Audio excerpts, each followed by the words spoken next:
Assalamualaikum warahmatullahi wabarakatuh. Selamat pagi, siang, sore, ataupun malam bagi para pemirsa yang menonton video ini.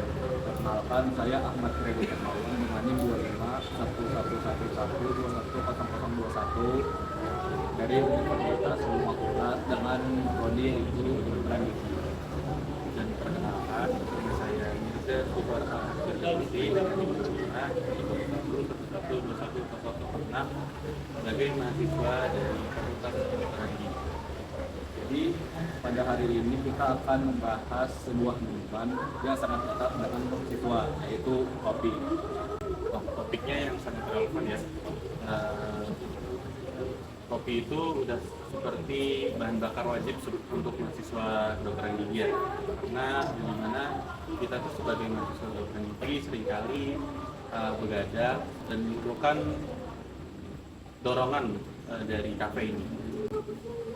Ya, tepat sekali itu juga karena kita mahasiswa kan sebagai mahasiswa yang kegiatannya itu sibuk, kita perlu kopi sebagai teman untuk nugas. Nah, jadi pada Mirza, apa saja dampak kopi yang nyata terhadap kesehatan mulut kita? Nah, kalau menurut saya secara garis besar itu ada dua, yaitu adalah perubahan warna pada gigi, kemudian ada juga erosi asam pada bagian rongga mulut. Nah, kopi itu sendiri itu mengandung senyawa yang disebut tanin. Nah, tanin ini adalah sejenis polifenol yang menyebabkan warna rongga itu menempel pada enamel gigi.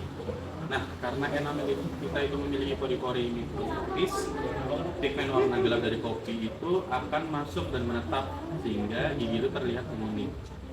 Berarti stain itu tadi adalah kita sebut sebagai noda pada gigi. Lalu untuk kopi sendiri, apakah sifatnya itu basah atau asam atau bagaimana?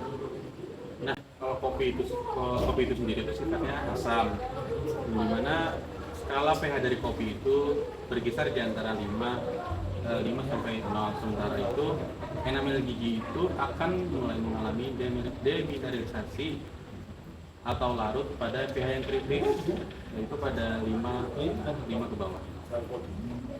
Jadi kalau kita meminum kopi secara perlahan atau dalam waktu yang lama, lingkungan rongga mulut kita akan berada di bawah pH yang kritis. Nah, akibatnya enamelnya bisa menipis dan gigi itu menjadi sensitif. Oh, berarti kedengarannya cukup mengerikan, apalagi bagi kita sebagai mahasiswa sebagai yang sering itu hampir tiap malam begadang dan kita pasti bagian besarnya itu meminum kopi. Nah, tapi tenang aja teman-teman, karena tanda tidak harus kita berhenti untuk minum kopi secara total. Apakah ada tips untuk pencegahannya? Nah, tentunya ada nih cara pencegahannya, yaitu ada beberapa, yaitu salah satunya adalah pakai sedotan atau gunakan sedotan. Nah, ini itu mengurangi kontak langsung antara cairan kopi dengan gigi, terutama permukaan gigi depan, karena sedotan itu mengarahkan cairan kopi itu langsung ke lidah dan ke dalam tenggorokan. Kemudian yang kedua itu adalah hindari kopi yang bergula dan berkrimer. Nah, gula itu adalah substrat bagi bakteri yang namanya Streptococcus glucans yang memproduksi asam untuk tambahan. Nah, kopi hitam tanpa gula itu tuh jauh lebih aman mengkonsumsi. Kemudian setelah ada yang ketiga adalah bisa meminum air putih setelah minum kopi, agar tujuannya adalah untuk mengilas sisa asam yang berada di bawah. Kemudian setelah itu yang terakhir ada jangan langsung mengikat gigi. Nah, tunggu sekitar berkisaran antara 30 sampai 60 menit setelah minum kopi. Nah, kalau gigi itu langsung disikat setelah minum kopi, posisi enamel itu sedang menipis, jadi berbahaya untuk gigi. Jadi dari penjelasan saudara Mirza itu sangat detail sekali untuk kita menjaga kebersihan mulut kita, khususnya saat sedang minum kopi. apakah kan sering itu banyak sekali menu kopi dengan gula, maksud saya dengan susu.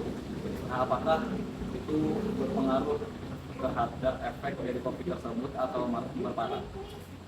Menurut saya dengan adanya susu di kopi tersebut tentunya bisa jadi memperparah dikarenakan tadi adalah utamanya adalah gulanya yang menjadi substrat daripada bakteri Streptococcus yang membuat gigi itu asamnya naik, jadi bisa mempengaruhi tergantung kandungan yang berada di susu.